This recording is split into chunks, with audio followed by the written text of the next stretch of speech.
Assalamualaikum and hi everyone, welcome back to Bablu's Kitchen. இன்றைக்கி நம்ம சேனலில் ரொம்ப ஈஸியாக செய்யக்கூடிய சிக்கன் ஒயிட் புலாவ் ரெசிபி தான் பார்க்க போகிறோம். அதுக்கு நான் இன்றைக்கி ஒரு 250 கிராம் அளவு சிக்கன் எடுத்து வச்சுருக்கேன். அதில் 2 டீஸ்பூன் சீரகம், ஒரு டீஸ்பூன் அளவு பெருஞ்சீரகம், 3.5 டீஸ்பூன் அளவு கொத்தமல்லி விதை ஆட் பண்ணிக்கொள்கிறேன்.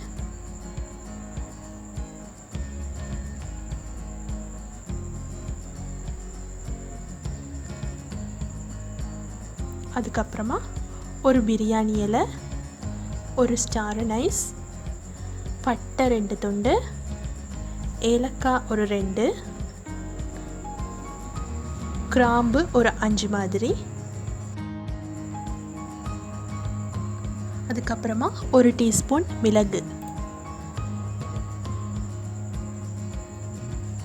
அதுக்கப்புறமா தேவையான அளவு உப்பு ஆட் பண்ணிக்கொள்கிறேன். அப்புறமா சின்ன துண்டு இஞ்சி, ஒரு 3 வெள்ளைப்பூடு, ஒரு 2 துண்டு வெங்காயம் வெட்டி அதையும் ஆட் பண்ணிக்கொள்கிறேன். இதெல்லாம் நாங்கள் குக் பண்ணி ஸ்டாக் எடுத்துக்கொள்ள போகிறோம். ஸோ அதுக்கு தேவையான அளவு தண்ணி ஆட் பண்ணிக்கொள்கிறேன். எல்லாத்தையும் நல்லா மிக்ஸ் பண்ணி விட்டுட்டு நான் நல்லா ஹை ஃப்ளேமில் கொதிக்க விட போகிறேன். இதுக்கு நாங்கள் மஞ்சத்தூள் ஒரு வகையான தூளும் சேர்க்க மாட்டோம். இது ஒயிட் புலாவ், அதால் ஒயிட் கலரில் தான் இருக்கும். பாருங்கள், இதை ஒரு ஹை ஃப்ளேமில் 5 நிமிஷத்துக்கு கொதிக்க விட்டேன். பாருங்கள், எல்லாம் நல்லா கொதித்து வந்திருக்கு. இப்போ இதை திருப்பி கிண்டி விட்டுட்டு திருப்பி ஒரு 10 நிமிஷத்துக்கு மீடியம் ஃப்ளேமில் கொதிக்க விட போகிறேன்.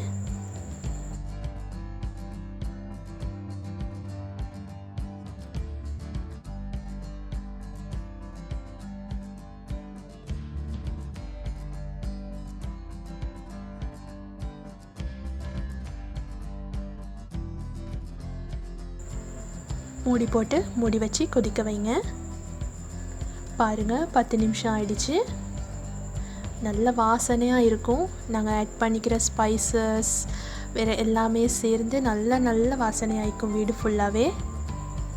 இப்போ அடுப்பை ஸ்விட்ச் ஆஃப் பண்ணிவிட்டு நான் இப்போ அதில் இருக்கிற கோழியெல்லாம் வெளியே எடுத்து வைக்க போகிறேன்.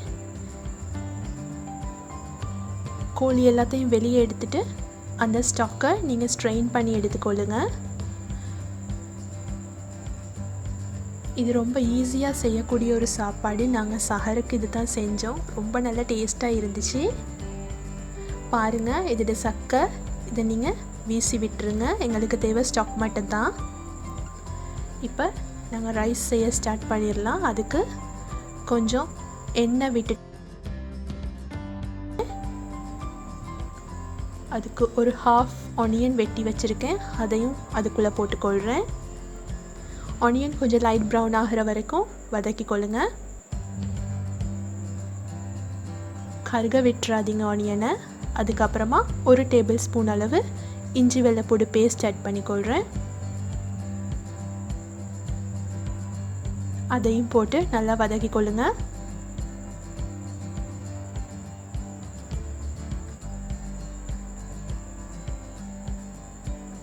அதுக்கப்புறமா நடுவால் கீறி வச்சுருக்கிற ஒரு 5 பச்சை மிளகா அதையும் ஆட் பண்ணிக்கொள்கிறேன். நாங்கள் இதுக்கு ஸ்பைஸியாக நிறைய செய்ய போகிறதில்ல.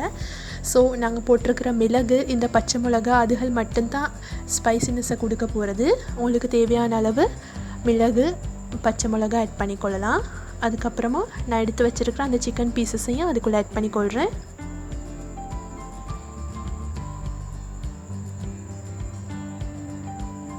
நீங்கள் எப்போயுமே பிரியாணி, ஃப்ரைட் ரைஸ் செஞ்சு சாப்பிட்ற ஆளாக இருந்தால் கட்டாயம் இதையும் செஞ்சு பாருங்கள். ரொம்ப டிஃப்ரெண்ட்டாகவும் நல்ல டேஸ்ட்டாகவும் இருக்கும்.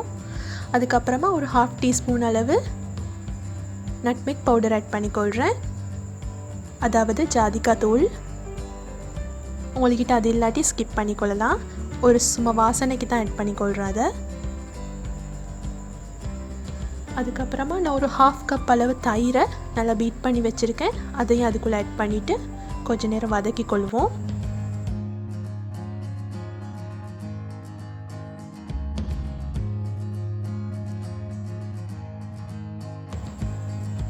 இதை நீங்கள் சாப்பிட்டீங்க அப்படின்னு சொன்னால் ஹெவியாகவும் இருக்காது.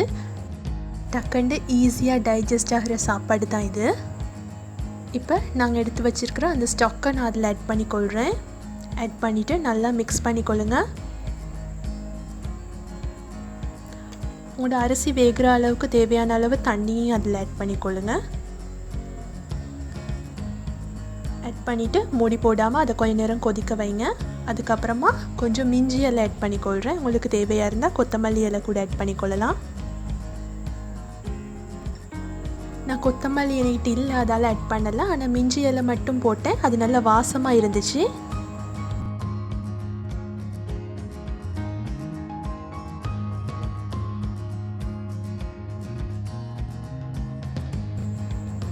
பாருங்கள், இந்த மாதிரி நல்லா கொதிச்சுட்டு வர நேரம் நீங்கள் கழுவி எடுத்து வச்சுருக்கிற அந்த ரைஸை அதுக்குள்ளே ஆட் பண்ணிக்கொள்ளுங்க.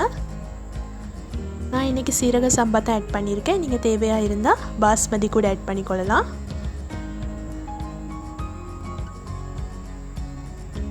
ரொம்ப லைட்டான, ரொம்ப சூப்பரான, ஹெல்த்தியான, நல்ல டேஸ்டான ஒரு சாப்பாடு தான் இது.